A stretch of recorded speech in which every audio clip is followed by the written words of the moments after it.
সময় যখন কথা বলে, স্বপ্নের চাবি হারিয়ে বন্দি জীবন অন্ধকারে। ভোরে স্নান ও পূজা সেরে প্রতিদিনের মতোই শঙ্কর বেরিয়েছিল অফিসের উদ্দেশ্যে। ব্যাগ প্রস্তুতকারী এক প্রতিষ্ঠানে তার চাকরি।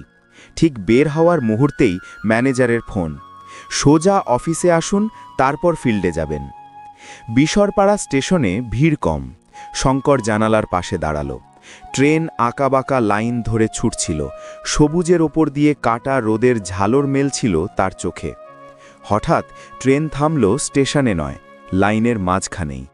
বিরক্তির সঙ্গে বাইরে তাকাতেই শঙ্কর দেখল এক যুবক ওপার প্ল্যাটফর্ম থেকে দৌড়ে আসছে, হাতে একটি বাদামি ঘুগনির ড্রাম ও কাঁধে ব্যাগ।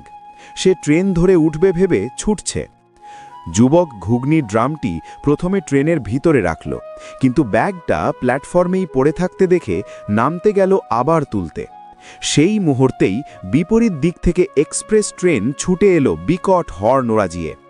শঙ্করের চোখের সামনেই যুবকের দেহ টুকরো টুকরো হয়ে ছিটকে পড়ল শঙ্করের ট্রেনের জানালা, দরজা, স্টিলের গায়ে। রক্তের গাঢ় লাল রং ছাপিয়ে গেল জানালার কাঁচ। একটি হাত, শুধু একটি হাত, শঙ্করের পায়ের কাছেই এসে পড়ল। আঙুলগুলি যেন অসহায়ভাবে কিছু আঁকড়ে ধরার চেষ্টা করছে। সবকিছু নিঃশব্দ, শুধু শঙ্করের কানে বাজছে ভয়ানক এক কাতরানি। তার নিজের কণ্ঠস্বর কি? অফিসে ঢুকতেই সহকর্মীরা পিছিয়ে গেল। শঙ্করদা, গায়ে এটা কি? রক্ত? শঙ্কর নিচে তাকালো। তার সাদা শার্টে লাল ছিট, হাতে আঁকড়ে ধরার মতো দাগ। সে কথা বলতে পারল না, শুধু মুখ খুললেই মনে হচ্ছিল যেন ওই যুবকের শেষ চিৎকারটি তার গলা দিয়ে বেরোতে চাইছে। ওয়াশরুমে গিয়ে মুখ ধুইতে আয়নায় তাকাতেই শঙ্কর জমে গেল। আয়নায় তার পিছনে ভেজা চুল আর রক্তমাখা মুখ নিয়ে দাঁড়িয়ে আছে সেই যুবক। চোখ দুটি ফাঁকা, ঠোঁট নড়ছে। তুমি দেখছিলে, কেন কিছু করলে না? শঙ্কর পিছন ফিরল, কেউ নেই। কিন্তু আয়নায় সে ছবি এখনও স্পষ্ট। যুবকের মুখ ক্রমে বিকৃত হচ্ছে, রক্তারক্তি বেশি থেকে বেশি হচ্ছে। তোমারই দোষ, আয়নার ভেতর থেকে কথা বেরোচ্ছে। শঙ্কর চিৎকার করে আয়নার ওপর মুগ্ধ ঘুষি মারল। কাঁচ ভাঙল, তার হাত কেটে রক্ত পড়ল, কিন্তু আয়নার প্রতিটি ভাঙা টুকরোয় এখন যুবকের মুখ।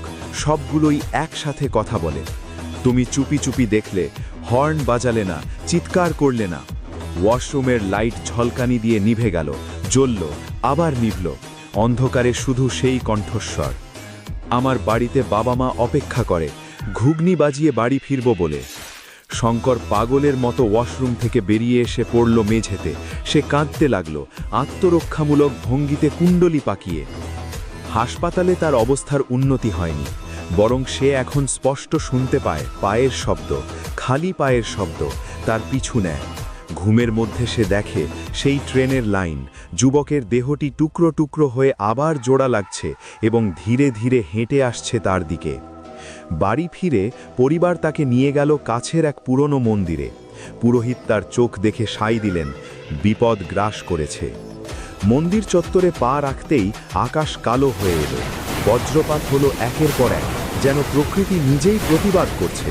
পুরোহিত মন্ত্র পড়তে পড়তে ধুলা ছিটালেন শঙ্করের দিকে। ছেড়ে দাও আমাকে, শঙ্কর চিৎকার করে উঠল, কিন্তু তার কণ্ঠস্বর তার নয়, সে অন্য কোনো কণ্ঠে কথা বলছে। ও পারত আমাকে বাঁচাতে, ও দাঁড়িয়ে দেখল, ওর চোখের দিকে তাকিয়ে আমি মরলাম। পুরোহিত নির্দেশ দিলেন শঙ্করকে স্নান করাতে, হোম করতে।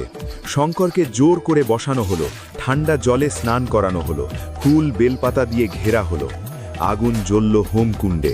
শঙ্কর সেই আগুনের মধ্যে ট্রেনের লাইন, রক্ত আর যুবকের শেষ মুহূর্তের চোখ দুটো দেখতে লাগল। শেষে পুরোহিত একটি মাদুলি তার গলায় পরিয়ে দিলেন। এই আত্মার অশান্তি এখন তোমার সাথে জড়িয়ে গেছে, পুরোহিত গম্ভীর কণ্ঠে বললেন। তোমাকেই তার অসম্পূর্ণ কাজ শেষ করতে হবে, নয়তো এ জীবনে শান্তি পাবে না। 13 দিন, এই সময়ে সে যা চায় তা করো, তারপর সে মুক্তি পাবে, তুমিও মুক্তি পাবে।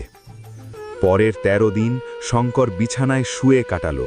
জানালা বন্ধ, পর্দা টানা। সে শুধু দেখতে পেত ট্রেনের সেই জানালা দিয়ে যুবক তাকিয়ে আছে। ১৩তম দিন শেষে সন্ধ্যায় শঙ্কর হঠাৎ উঠে বসল। সে গলার মাদুলি খুলে সামনের টেবিলে রাখল। তার মুখে একটা অদ্ভুত প্রশান্তি। পরিবার স্বস্তির নিঃশ্বাস ফেলল। শঙ্কর ধীরে ধীরে বাথরুমে গেল। আয়নায় তার প্রতিবিম্ব দেখে সে হাসল, কিন্তু আয়নার ভিতর তার পিছনে সেই যুবক এখনও দাঁড়িয়ে, কিন্তু এবার তার মুখে রাগ নেই, শুধু একটা করুণ জিজ্ঞাসু ভাব। শঙ্কর আস্তে আস্তে ফিসফিস করে বলল, তোমার ঘুগনি ড্রাম আমি খুঁজে পেয়েছি, স্টেশনের লস্ট প্রপার্টি ছিল। আয়নায় যুবকের মুখে একটু স্বস্তি ফুটল। আর তোমার বাবা মা? শঙ্করের চোখে পানি জমল।